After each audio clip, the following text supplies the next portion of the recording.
Aloha from West Maui. I'm Anita Marcy, and this is my Saturday art session. I'm very happy to be back. I missed last week because I had a special eye surgery, but I'm very happy to report that everything went well, and I have been given the gift of perfect vision once again. In honor of that, I'd like to talk about clarity today, because all of that got me to thinking about clarity. What is clarity? Do we ever have clarity? And who knows if we do or we don't? And how do we know it?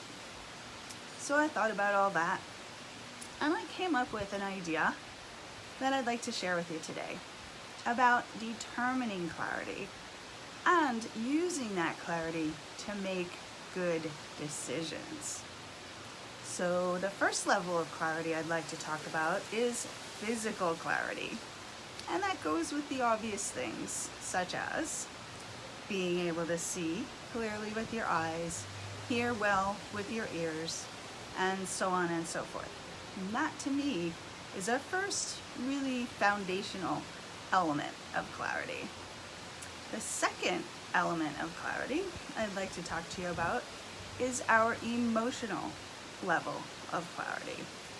How does it feel? What does it feel like? And we've talked about that before. Where in your body do you feel that clarity or that lack of clarity? Interesting to start thinking about that. When you ask yourself questions and you want to find some answers, think about that clarity. How does clarity feel? For me, clarity feels like a relief. When I was trying to decide whether or not to do my eye surgery, and I was terrified, but every time I thought about it, I felt relieved. I thought, wow, what if I could see clearly again? Wouldn't that be great? So I focused on that belief and trusted in that. The third level of clarity I'd like to talk to you today about is intellectual clarity. And that comes from your reasoning mind, your rational mind, and your straight thinking, and your trying to figure things out with your mind and only your mind. And that can be a little tricky because sometimes your intellectual mind is influenced by things that you may have read or heard or seen, and it's often sometimes hard to separate from that. That brings us to the fourth level of clarity, which is spiritual clarity. And that all ties in with intuition. And you know how I love to talk about intuition. It's my favorite thing. And I always feel that intuition involves actually all of the other three levels of clarity. So, I just love the whole idea of that and mixing up different levels. And I think sometimes you're going to want to lean on one level of clarity more than another. So think about that. What's your favorite level of clarity? What do you lean on most? And I think you probably know by now that for me, it's the intuition. So that goes along with the feeling of it. How does it feel? And that's not to say I don't ask myself, what do I think? I do. But what I lean on most is that feeling. What does it feel like? So try to think about that. Try to think about, how do you come to your decisions? How do you get clarity? How do you get answers? It's pretty complicated because we are complex beings. And I think that there's so much more to us than we can even begin to imagine.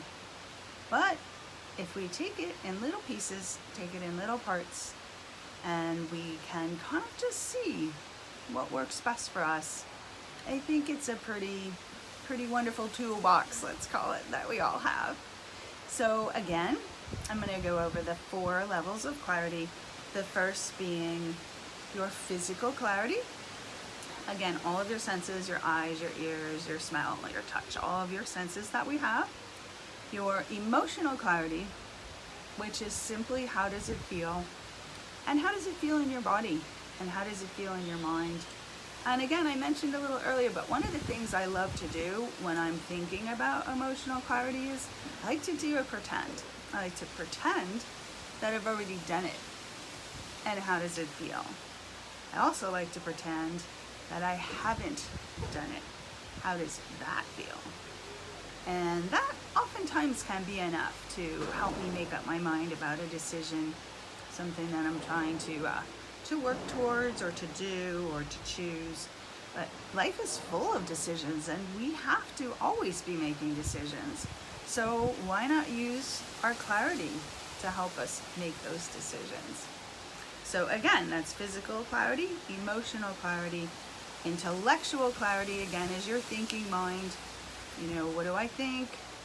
What is the answer to this question? And just ask yourself out loud and see what pops into your mind. It's a great exercise. I also like to do that with writing. You know, a lot of times I'll write down the question and then I'll just allow an answer to come. I'll just simply start writing. So try that out. It's a lot of fun. Then, of course, your spiritual clarity, which I feel is the most important thing, your intuition, allowing you to make the best possible decisions.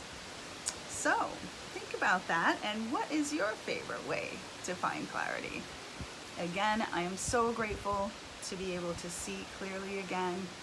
I mean, I really can't even share with you what it was like to have that restored. And again, that got me thinking about clarity, and that's why I'm talking about clarity today. Well, I hope you enjoyed this today. I know I did. And if you'd like to see more of my videos, please go to my YouTube channel and subscribe, and that is Anita Marcy. And I would love to see you there. So have a great Saturday, and I wish you all the best with love and light from West Maui. Aloha.